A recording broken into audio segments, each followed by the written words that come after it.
What's up, Colorado State Rams fans? Well, it was a devastating loss today here at sunny Lubick Field, Hughes Stadium. Colorado State loses 38-17 to their bitter rival, the Wyoming Cowboys. And man, this game started out great for Colorado State. They were up 14-3 early on.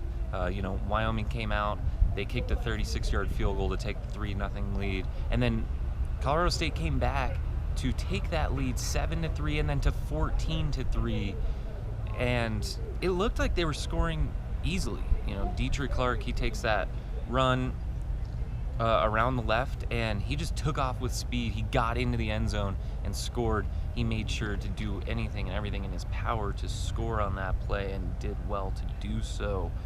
And then on the next drive that they scored, Colorado State ran a fake double end around, and Colin Hill, the freshman quarterback, found Nolan Peralta in the back of the end zone wide open. 14-3 Colorado State.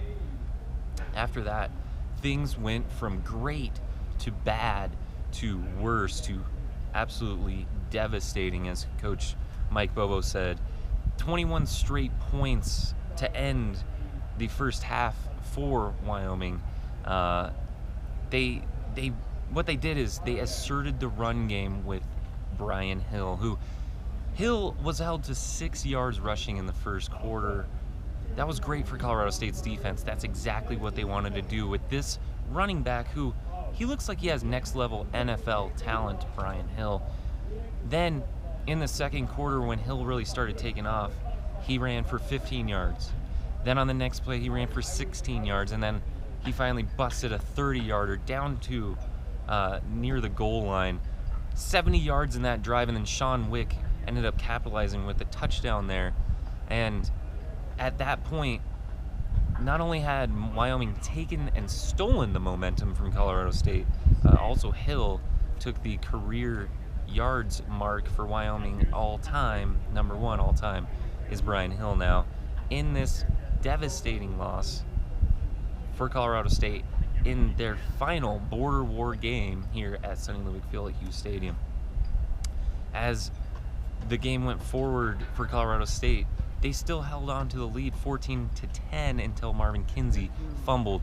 Mike Bobo called that particular play devastating, and it was for the freshman running back, as the very next play, Wyoming ran a flea flicker and scored easily with a wide open Wolotarski. Their senior receiver, who now has catches in 24 straight games. Colorado State knew that it was going to be Hill. They knew it was going to be Wolotarski, and still they couldn't stop them. Then, after the two teams exchanged punts, Colorado State's Colin Hill, the freshman quarterback, he was in the grasp, and all he had to do was go down. And I asked Mike Bobo about this play where he was in the grasp and threw an interception, not just an interception to Appleby of Wyoming, but it turned into a pick six for the Cowboys. And at that point, they stole the lead, 17-14, a lead that they would never relinquish. Bobo said, "I say it all the time, don't take a terrible play and turn it into a catastrophe," which is exactly what Colin Hill did on that play. All the freshman has to do is take the sack, go down to the ground, and punt the ball on the next play. Instead, this is a very valuable lesson, but one that was learned the hard way for Mr. Colin Hill and for Colorado State football. Then in the second half, Colorado State couldn't do much of anything at all. They had around 100 yards in total offense for that entire second half. They couldn't score the ball.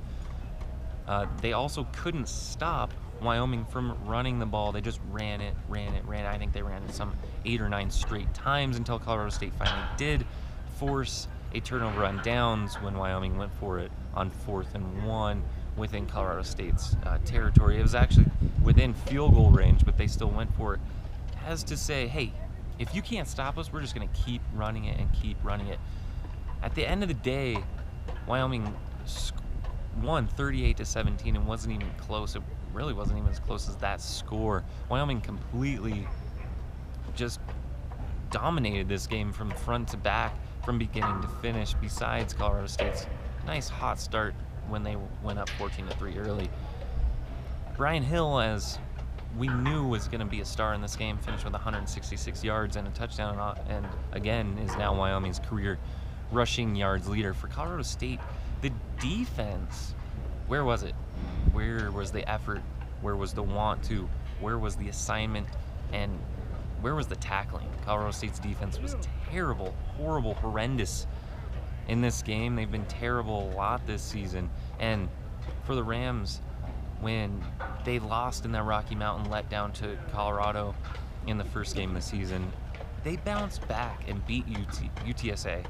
Then they beat the University of Northern Colorado here to jump out to that 2-1 record, and then they lost close to Minnesota on the road. So it felt like Colorado State was building momentum, one game on top of the other. What ends up happening now is Colorado State has to go back to the drawing board.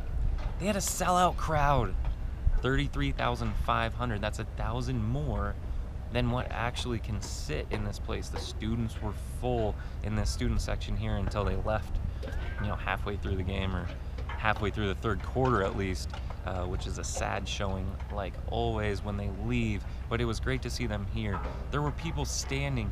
It was the 11th largest crowd in Colorado State Rams history at Sonny Lubick Field at Hughes Stadium, and yet they couldn't get the win. They couldn't get the win in the final game, the final border war game, the 107th matchup between these two teams at Sonny Lubick's Field here at Hughes Stadium. That's sad to say the least. And it wasn't just that they lost. It wasn't a close game.